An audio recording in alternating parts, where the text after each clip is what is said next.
विद्यार्थियों, टॉर्च बेचने वाले प्रश्न उत्तर डिस्कस करते हैं। पहला प्रश्न है, लेखक ने टॉर्च बेचने वाली कंपनी का नाम सूरज छाप ही क्यों रखा? तो लेखक ने टॉर्च बेचने वाली कंपनी का नाम सूरज छाप ही रखा क्योंकि सूरज के आने के बाद रात का अंधेरा गायब हो जाता है। उसी प्रकार अगर टॉर्च आपके हाथ में होगी तो आपके सामने का अंधेरा गायब हो जाएगा। तो आपकी जो सूरज छाप टॉर्च है आपकी जिंदगी में सूरज का काम करेगी और ये जो टॉर्च है ये सूरज की रोशनी का प्रतीक है।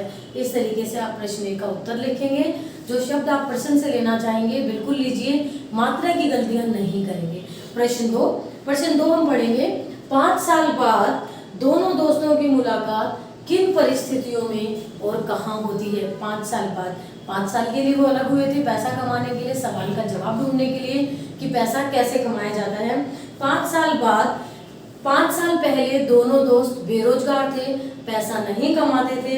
5 साल बाद दोनों दोस्तों की मुलाकात एक प्रवचन स्थल पर हुई। प्रवचन स्थल जहाँ एक दोस्त प्रवचन दे रहा था और दूसरा मंच के आगे खड़ा उसके प्रवचन सुन रहा था, लेकिन परिस्थिति पहले की तरह नहीं थी। उसमें से एक टॉर्च बेचने वाला और दूसरा उपदेश देने वाला बन गया था। अब करेंगे प्रश्न 3। पहला दोस्त मंच पर किस रूप में था? क्या कर रहा था वो मंच पर? और वह किस अंधेरे को दूर करने के लिए टॉर्च बेच रहा था? तो पहला दोस्त मंच पर संत की वेशभूषा में था, लंबी दाढ़ी, लंबे केश, संत की वेशभूषा में था। सुंदर रेशमी वस्त्रों से सज धज कर उपदेश दे रहा था, प्रवचन दे रहा था। लोग निस्तब्ध उसके उपदेशों को सुन रहे थे। वह आत्मा के अंधेरे को दूर करने के लिए टॉर्च बेच रहा था। आत्मा रूपी अंधेरे को दूर करने की बात कर रहा था। उसके अनुसार सारा संसार अज्ञान रूपी अंधकार से ढका हुआ है, दबा हुआ है और मनुष्य की अंतरात्मा भय और पीड़ा से त्रस्त है। सभी दुखी हैं, सभी अंधकार में हैं। वह कह रहा था कि अंधेरे से डरने की जरूरत नहीं है क्योंकि आत्मा के अंधेरे को अंतरात्मा के प्रकाश से दूर किया जा सकता है। वह लोगों को अपने पास बुला रहा था, प्रवचन दे रहा था, कह रहा था कि आओ और हमें मिलो, हम आपके आत्मा रूपी अंधकार को दूर करेंगे। अगला प्रश्न 4 अगर हम देखें, भव्य पुरुष ने कहा, जो प्रवचन दे रहे थे, जो दूसरे दोस्त थे, जहां अंधकार है वही प्रकाश है। इसका तात्पर्य क्या है? भव्य पुरुष ने अपने प्रवचन में कहा कि जहां अंधकार है वहीं प्रकाश है। जैसे हर रात के बाद सुबह आती है, उसी प्रकार अंधकार के साथ साथ प्रकाश भी होता है। मनुष्य को अंधेरे से डरना नहीं चाहिए। आत्मा में ही अज्ञान के अंधेरे के साथ ज्ञान की रोशनी और ज्ञान की रोशनी के साथ अज्ञान का अंधेरा होता है। ज्ञान की रोशनी और अज्ञान का अंधेरा, अज्ञान का अंधेरा होगा तभी ज्ञान की रोशनी आएगी, रात होगी तभी सुबह आएगी। मनुष्य के अंदर की बुराइयों में अच्छाइयाँ दबी रहती हैं। आप हमारे प्रवचन सुनिए और आपके अंदर की अच्छाइयाँ जाग उठेंगी, आपका अंधकार दूर हो जाएगा और आप में ज्ञान रूपी प्रकाश हम फैलाएंगे। ऐसा वो भव्य पुरुष उपदेश दे रहे थे, प्रवचन दे रहे थे। वो ये कह रहे थे कि अंदर की रोशनी को आप ज्ञान द्वारा ही ढूंढ सकते हो और ये ज्ञान हम ही देंगे। उन्होंने सच ही कहा है कि जहाँ अंधकार है वही प्रकाश है, जहाँ अज्ञान है वही तो ज्ञान आएगा। अगला प्रश्न 5। भीतर के अंधेरे की टॉर्च बेचने और सूरज छाप टॉर्च बेचने के धंधे में क्या अंतर है? विस्तार से लिखिए। सूरज छाप टॉर्च बेचना एक वास्तविक धंधा है। सूरज छाप टॉर्च वास्तव में एक प्रोडक्ट है, एक उत्पाद है जो कि लोगों की सच में मदद करता है अंधेरे को दूर भगाने के लिए जरूरत के समय। और जो दूसरा संत रूपी जो लोगों को ज्ञान दे रहा है वो ज्ञान का दीपक चलाना चाहता है। सूरज छाप टॉर्च बेचकर आप हकीकत में बिना मनुष्य की अंदर की मतलब उनकी आस्थाओं के साथ बिना खिलवाड़ किए आप ईमानदारी से पैसा कमा सकते हैं। बट सन्यासी बनकर ढोंग रचकर आप गलत तरीके से पैसा कमाते हैं। बेशक ज्यादा कमा रहे हैं परंतु आप उनकी आस्थाओं से खिलवाड़ कर रहे हैं। वो धंधा मैं सही नहीं मानूंगी। आपको यही चीजें लिखनी है कि दोनों में क्या अंतर है। इसके बाद प्रश्न 6। सवाल के पांव जमीन में गहरे गड़े हैं। यह उखड़ेगा नहीं। इस कथन में मनुष्य की किस प्रवृत्ति की संकेत है और क्यों? तो यहाँ जो है, यहाँ बताया गया है कि दोनों मित्रों ने पैसे कमाने के कई तरीके ढूंढने की कोशिश की, लेकिन दोनों के मन में यही प्रश्न आता था कि कैसे पैसे कमाएं। इसका हल निकालना आसान नहीं था। ढूंढने के बाद भी जब जवाब नहीं मिला तो दोनों ने कहा कि सवाल के पांव जमीन में गड़े हैं, इसका मतलब कि इस सवाल का तो कोई जवाब है ही नहीं। चलो ऐसे सवाल जिसका जवाब ही ना हो तो उसे दिमाग में लेकर उलझाना और व्यर्थ में समय गंवाना गलत है, क्यों ना इसे टाल दिया जाए। तो दोनों दोस्तों ने इस सवाल को टाल दिया और जिंदगी में आगे बढ़े कि चलो इसी जगह पर हम 5 साल बाद मिलेंगे और देखेंगे कौन कितना पैसा कमा कर लाता है। अगला सवाल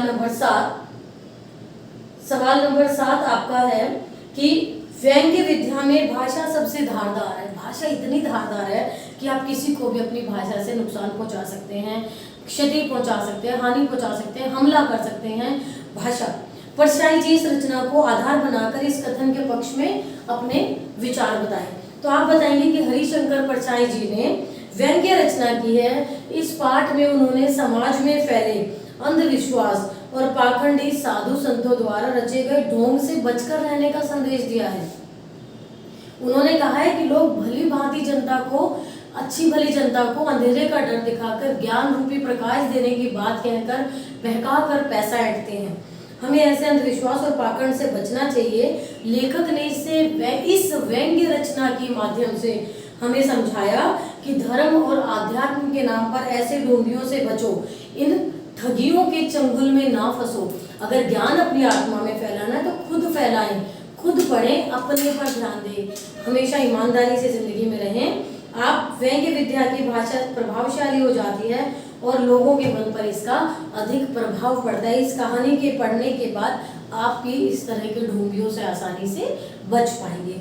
अगला प्रश्न, आशय स्पष्ट कीजिए। प्रश्न 8, इसका क भाग, आशय स्पष्ट कीजिए। आजकल सब जगह अंधेरा छाया रहता है, रातें बेहद काली होती हैं, अपना हाथ ही नहीं सूझता।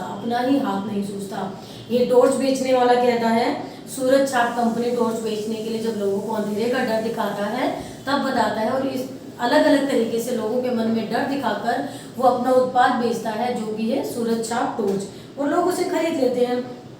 ख पाठ, बाहर प्रकाश नहीं है उसे अपने अंदर में खोजो। ये दूसरे मित्र ने बताया जो कि भव्य मंच पर बैठा हुआ था। अंतर में बुझी उस ज्योति को जगाओ। तो यहाँ लोगों की आस्था से खेलने की कोशिश की गई है। अपने अंदर बसे अंधेरे को दूर करने के लिए कहते हैं वह संत का वेश धारण करके बड़ी बड़ी बातें करके लोगों को अपनी तरफ आकर्षित कर रहे हैं। प्रश्न 8 भाग ग, धंधा वही करूंगा यानी टॉर्च बेचूंगा, बस अपनी कंपनी बदल रहा हूँ। यह पहला टॉर्च बेचने वाला दोस्त है जो कि सूरज छाप टॉर्च बेचा करता था, ईमानदारी से बेचता था, मेहनत करता था, पैसे कमाता था, परंतु अपने ढोंगी मित्र से मिलने के बाद उसे पैसे कमाने का आसान धंधा समझ आया, और अब वो कहता है कि काम तो वही करूंगा, टॉर्च ही बेचूंगा जिसमें अधिक परिश्रम की जरूरत नहीं है। अपने दोस्त को आत्मा के अंधेरे को दूर करने के ज्ञान को देखकर, साधु बनकर अधिक पैसा कमाते देखकर अब वो भी कहता है कि मैं सूरज छाप टॉर्च नहीं बेचूंगा, मैं तो लोगों के मन के डर का फायदा उठाकर उन्हें ज्ञान रूपी प्रकाश देने की बातें, बड़ी बड़ी बातें करके उनसे बैठे बिठाए बिना मेहनत के पैसे कमाऊंगा, और वह मेहनत करके यानी टॉर्च बेचने का काम छोड़कर अब साधु बनने का फैसला करता है। अब हम पढ़ेंगे प्रश्न 9, लेखक ने सूरज छाप टॉर्च की पेटी को नदी में क्यों फेंक दिया? क्या आप भी वही करते? मैं तो नहीं करती, आप बताएं आप क्या करते? मैं तो मेहनत से ही पैसे कमाने में यकीन करती। आपकी मर्जी, आप कुछ भी लिख सकते हैं। आप कह सकते हैं कि हाँ मैं भी उस पेटी को फेंक देता और आसान तरीके से ढोंगी बनकर पैसे कमाता, या आप कहेंगे नहीं मैं तो समाज में आस्था रखता हूँ, सच्चाई में विश्वास रखता हूँ और मैं मेहनत करके ही पैसे कमाना चाहूँगा। ये उत्तर पूर्णतया आपके विचारों पर निर्भर करता है।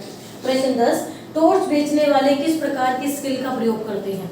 इस स्किल इंडिया प्रोग्राम से क्या कोई इसका संबंध है? हाँ, वो अपने उत्पाद की विशेषताओं के बारे में बताते हैं और उन्हें इन परिस्थितियों से अवगत कराते हैं जिनसे बचने के लिए वो इस उत्पाद का प्रयोग कर सकते हैं। और हाँ, ये स्किल इंडिया की मार्केटिंग स्किल्स को इम्प्रूव करके अधिक बढ़ाकर वो अपने उत्पाद को ज़्यादा बेच सकते हैं, ज़्यादा लाभ कमा सकते हैं। तो हाँ, यह उससे बिक्री में तेजी ला सकते हैं। तो यहाँ हमारे प्रश्न उत्तर खत्म हुए। आपको देखना है कि पाठ किसने लिखा है। हरिशंकर परछाई जी ने लिखा है। पाठ को ध्यानपूर्वक पढ़ें, कठिन शब्दों का लिखकर अभ्यास करें और पूरे अंक लाएं। धन्यवाद।